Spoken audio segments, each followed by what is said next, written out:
शिव सही साहब दीदी के चरण में हमारे प्रणाम। रवा साहब गुरु भाई गुरु बहन चर्चा प्रेमी के चरण में हमारे प्रणाम स्वीकार करें। गुरु के दया से साहब दीदी के आशीर्वाद से रवा साहब भाई बहन के सहयोग से आज मोतिहारी जिला के सेमुआपुर गांव में मां चंडी मां के प्रांगण में जग के प्रांगण में शिव गुरु की बात सुने और सुनावे का मौका मिलल। महादेव के दया और साहब दीदी के आशीर्वाद। अब एगो भजन रवल सुनिए कि महादेव जो चाहते हैं वही होता है। महादेव चहले बानी साहब दीदी चहले बानी तब कार्यक्रम भी हो रहा बा।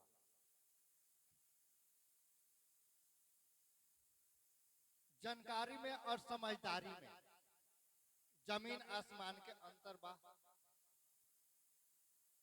सब लोग वाकिफ बा, सब लोग बात के जाना था कि शिव आज भी गुरु हैं, शिव आदि गुरु हैं, जगत गुरु हैं, गुरुधिपति हैं, गुरुओं के राजा है, विश्व के गुरु हैं। वे तो गुरु हैं, क्या हम आप उनके शिष्य हैं? कहा जाता है कि महादेव तो सबके हैं, लेकिन महादेव के कौन कौन हैं?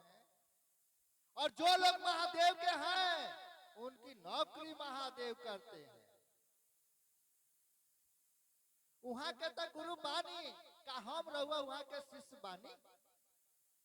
जब हम रहुआ वहां के शिष्य भल जाए तब ना वहां के हमारा और गुरु होंगे। और ये बात नया नहीं के, बात बहुत पुरान बा।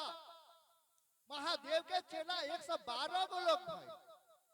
इतिहास का पन्ना बतावेला कि महादेव के चेला 112 गो लोग भाई, लेकिन जनमानस में वो लोग महादेव के गुरु मानकर बहुत बढ़िया गुरु हो गई। लेकिन जनमानस में वो लोग ना बतावल कि वो शिव जो जगत के गुरु बा, जन जन के गुरु हो सकता, एक एक व्यक्ति के गुरु हो सकता। ये बात किताबें में सिमट के रह गई।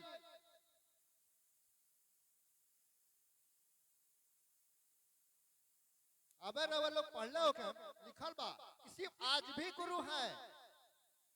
इस शब्द के अर्थ का होता? शिव आजो गुरु के काम करो तारे चेला बन के देख ली कि वो शिव गुरु के काम करो तारे अकी नहीं करो। हमनियों के आज महिला बानिसन पर रखले बानिसन जचले बानिसन। आज 15 साल हो गए जांचत, तब रहुआ लोग के निहोरा करे, विनती करे, प्रार्थना करे आयल बानिसन कि वो महादेव से तरह रिश्ता बढ़ले बा, सदियों से रिश्ता बढ़ले बा। शिव हमार बाबा हवन, शिव हमार भगवान हवन, ही हमारा और मन समझते बा।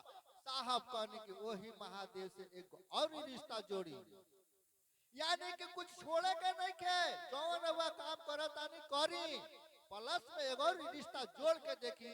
ए महादेव रहुआ तो हमार बाबा हईले हैं, रहुआ हमार भगवान हईले हैं, रहुआ हमार गुरुओ है, का दिक्कत बा? ये महादेव सब कुछ दहनी तो ओकरा के चलावे के अकिलो बुद्धि ज्ञान समझ दे दी। अरे पूजा करके जल चढ़ा के जौन महादेव से रहुआ मंगनी महादेव दहनी, लेकिन वो चीज के चलावे के अकिल बुद्धि ज्ञान समझ ना होई तो ओकर नाश हो जाए। तो साहब कहने की वही महादेव से कहीं कि महादेव रहुआ तो सब कुछ दहनी, लेकिन ओकरा के चलावे के अकिल बुद्धि ज्ञान समझ दे दी। तो अकिल बुद्धि ज्ञान समझ खातिर वहां के गुरु माने के पड़ी, वहां के शिष्य बने। बात समझ में आता? कोनो दिक्कत?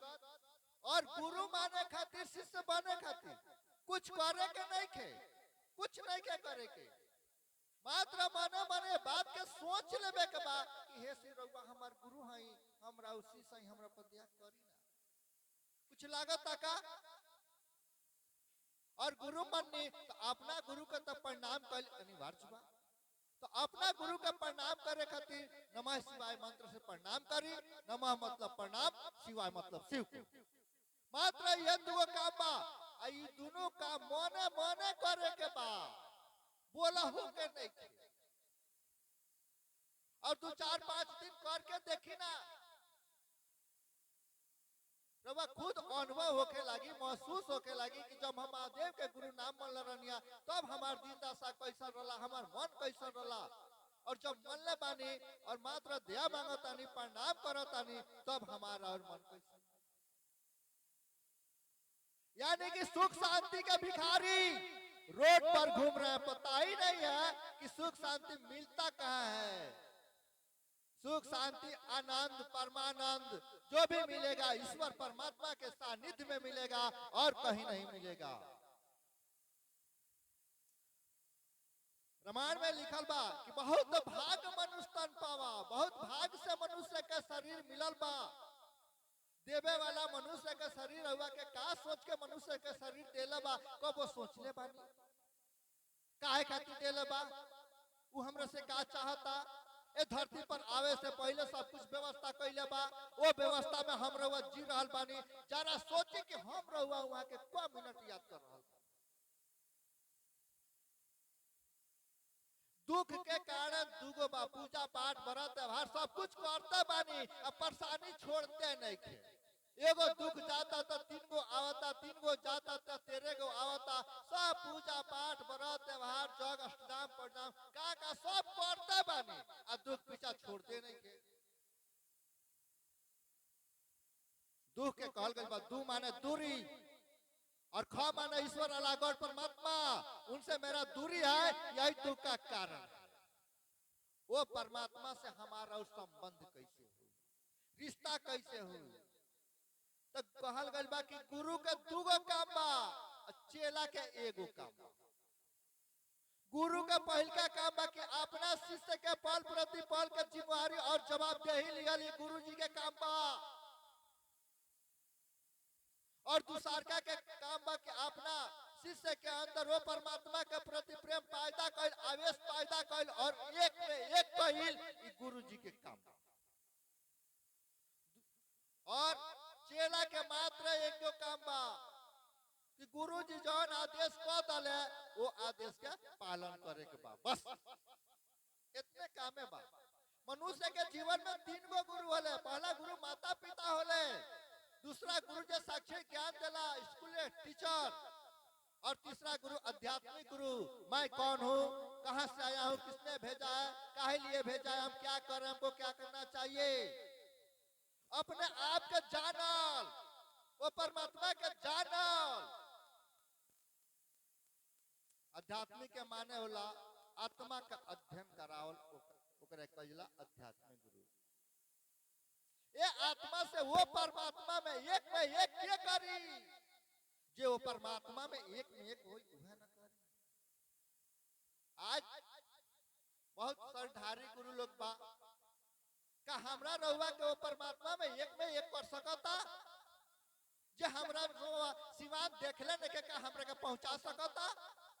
जे सिवान देखले बा उहे सिवान पहुंचाई। तो जे परमात्मा में एक बा उहे हमरा रहुआ के एक कर सकता। तो वो शिव हमारा और बाबा हईले हैं, वो शिव हमारा और भगवान हईले हैं, हमार गुरुओं हो जाए, क्या दिक्कत है। बात समझ में आवता नहीं आवत। रउआ लोग देखला हो के महादेव के सवारी बैल बार, भगवती के सवारी बाघ बा, कार्तिक जी के सवारी मोर बार, गणेश जी के सवारी चूहा बा, और महादेव के गले में सर्प बा। एक दूसरा के भोजन बा, एक दूसरा के हार बा, लेकिन महादेव के परिधि में सब लोग प्रेम से बैठल बा। कोई से कोई के राय टाय नहीं थे। काहे?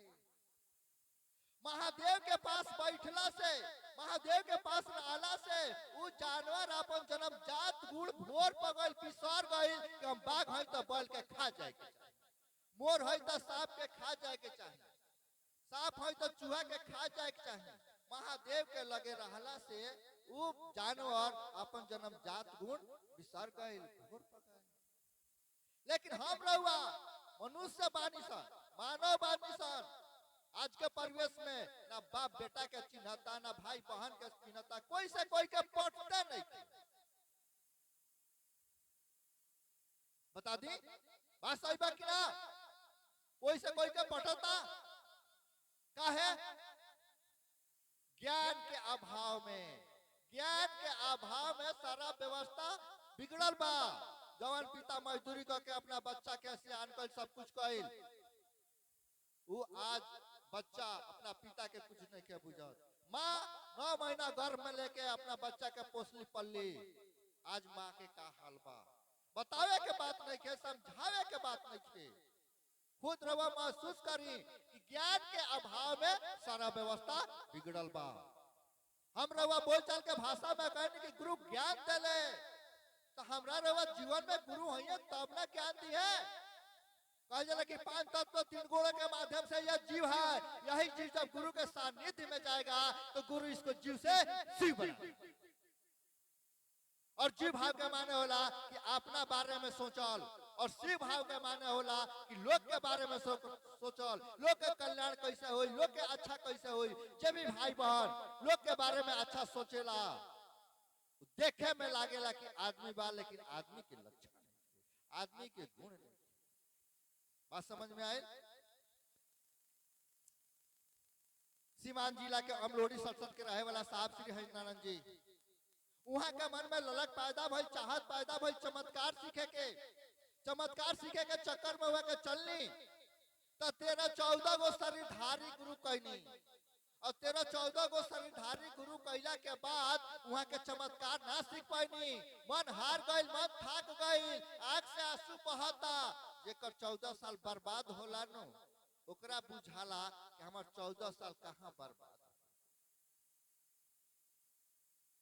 तब वहां के मन में ख्याल आइल, और ख्याल में ये श्लोक आई कि गुरु और ब्रह्मा, गुरु और विष्णु, गुरु देव महेश्वर, गुरु साक्षात परब्रह्म, तस्मै श्री गुरुवे नमः।